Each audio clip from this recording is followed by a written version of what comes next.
Thank you. Good morning. Let's see. Dan, clicker. I see. Good morning. My name is Tom Christie. I'm CEO of a company called Supervision. We're not actually a startup. We are a medical technology company. We make two systems. One is a system for bidirectional low latency video telesurgery. So a remote surgeon who's an expert can proctor an operation remotely to a novice surgeon. The other system we make is a system for medical learning. And both products are directed at the medical device industry. My talk today is about learning systems, and I'm focusing my talk today on emerging medical device companies, and specifically why an emerging medical device company should have an exemplary clinical training program. And the reason is simple, is because it builds credibility and it helps attract customers. Let's see. Oh, here we go. Sorry. There we go. So, launching a medical device, a robust clinical training program is often cited as one of the key elements in having a good, smooth launch. Conversely, if you have a bad clinical training program, the reverse can be true. It can kill a launch and really torpedo an emerging company. There are 7 reasons why an emerging medical device company would want to do a great clinical training program. And I'll list them here. It speeds time to market. That's the number one. It gets revenue going faster. It speeds adoption. If clinicians are comfortable with your technology, they know how to use it, they know how to implement it wherever it is in the operating room or whatever, it speeds your time to market. It builds customer confidence. If you've trained people to use it effectively, they'll be happier they'll be happy with you, and they'll become more loyal to your product. It helps mitigate risk, more revenue, and the converse, as I mentioned earlier, the 7th point is that a bad program can be a problem. How you implement a terrific clinical device program is 7 steps as well. The first thing is you should probably put in a really good learning system. Learning system standardizes what you're doing, it encapsulates it in an organized fashion. And so the second thing is the content that you put in it is key. You want the content to be terrific, really robust content that engages the audience. And remember, we're talking about clinicians who are using your new medical device. They're essentially customers. And so you want to engage them. The learning system should be available directly from your commercial website, a big button that says, if you want to learn about our technology, click here, sign up, and come in and get trained. Technology evolves endlessly today, and clinicians are always in this situation of having to learn new things, and so they're interested in companies that give them a nice way to get that training. Once they're in your system, give them tracks to follow. Don't hold their hand. Don't make them hunt around to learn how to use your product. Once they begin to use your training information, you should analyze the data. You'll learn a lot about them, who they are, where they practice, what parts of your training they're interested in. If they watch a particular video over and over again, they either don't understand it or they really like it. And then lastly, all this terrific clinical training information you've put in your system, you should repurpose it just slightly for your sales force and get them just as knowledgeable about what you're doing. So the rest of my slides, I'm going to show examples of what a good clinical training system ought to look like.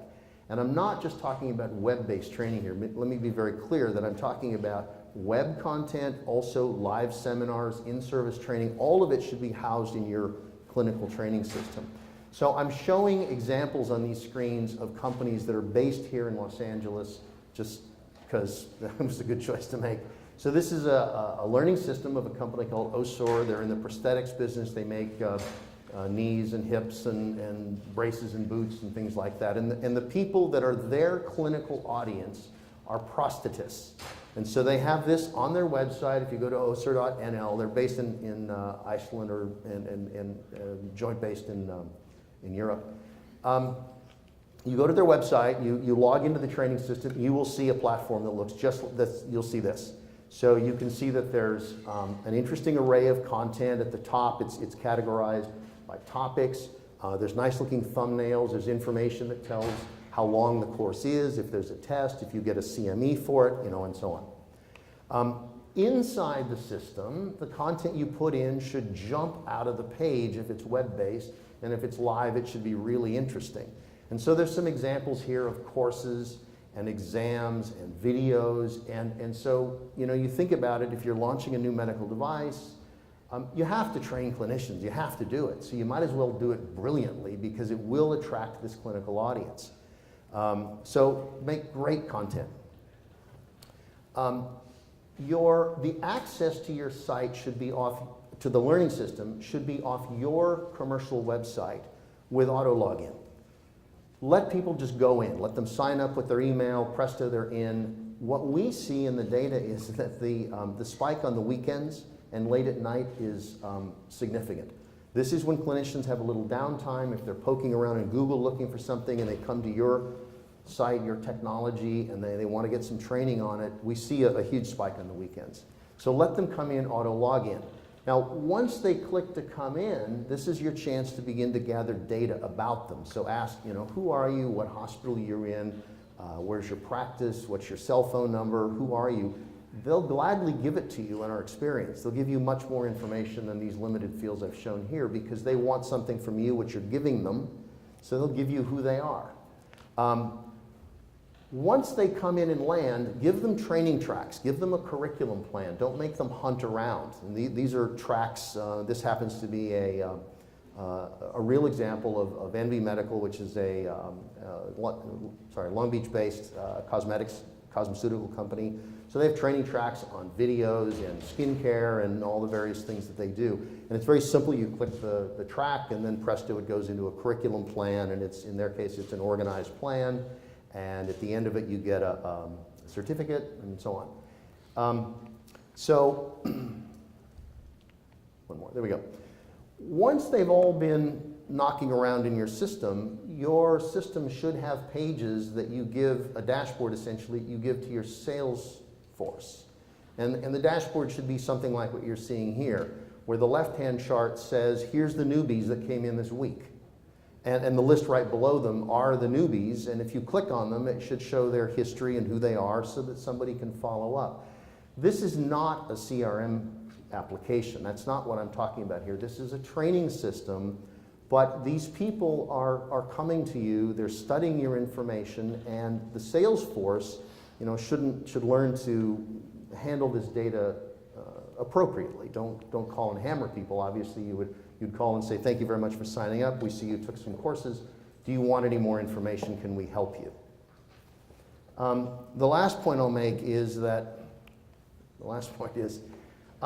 I said this earlier, is the same information that's in your clinical training platform, it's exactly the same information that should go to your sales force with a different spin.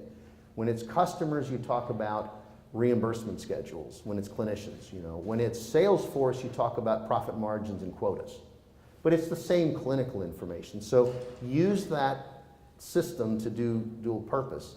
And so the reason, at the very beginning, I said there's some reasons that an emerging company should do these things.